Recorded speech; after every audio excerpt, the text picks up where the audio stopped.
Pessoal, olha só. Só vamos, antes de corrigir o exercício extra que eu passei, vamos só ambientar a situação.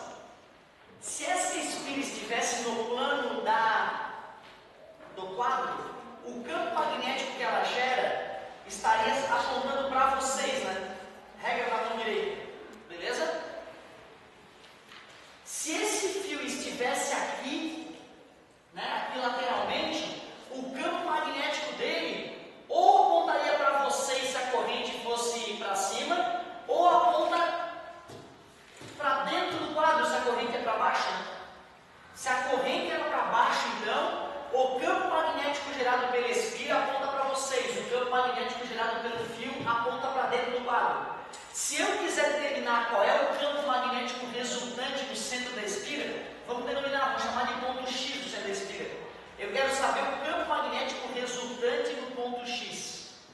Eu vou calcular o campo magnético gerado pela esfera, vou calcular o campo magnético gerado pelo fio e vou subtraí-los, porque esses vetores apontam para sentidos opostos. Campo magnético gerado por esfera, permeabilidade magnética, multiplica pela corrente, divide por 2R. Não tem o π, porque é uma esfera. O μ0 é 4π vezes 10 na menos 7. A corrente que percorre a esfera, 20 amperes. E o raio da esfera, π metros. Π dividido por π, 20 dividido por 2 dá 10.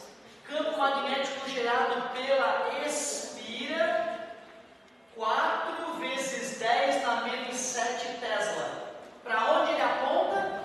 Para fora do quadro. Sem isso, através da regra da mão direita. Então seria uma bolinha com um pontinho para representar esse vetor. Agora eu vou calcular o campo magnético que o fio gera bem no centro da esfera. Como o fio está a 5 metros do centro da esfera, é só usar a fórmula do campo magnético gerado por fio reto. μ0 sobre 2πr. O μ0 é 4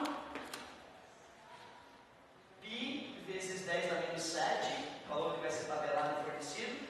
A corrente do fio é 50 amperes, dividido por 2π vezes a distância 5.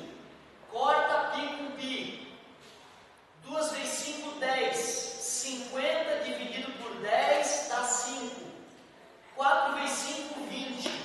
Campo magnético 20 vezes 10 na menos 7, ou o campo magnético gerado pelo fio, 2 vezes 10 na menos 6 Tesla. Derrubo com a vírgula, point.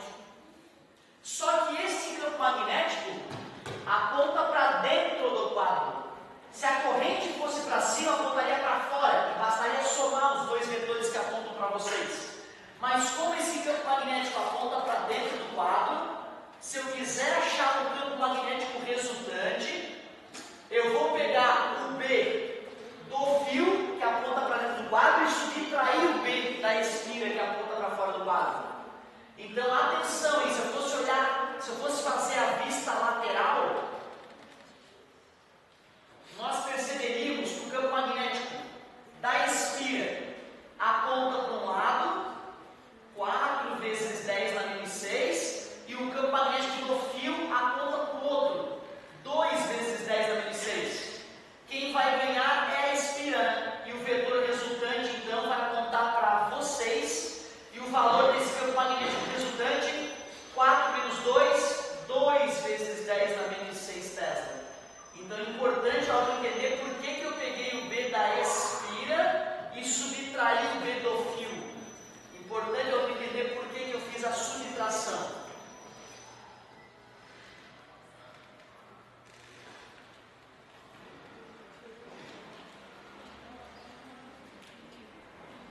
Esse é o módulo desse vetor campo magnético. Ele aponta para fora do quadro, no centro da esfera.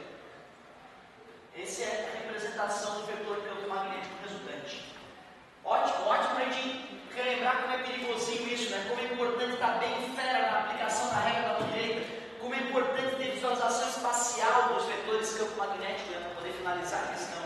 Ótima medida. Muito obrigado, estou orgulhoso de ter me lembrado de fazer essa questãozinha aí. Eu tinha feito uma com números parecidos, né? Troquei os números naquela correria de final de aula. e sugerir como tarefa para vocês.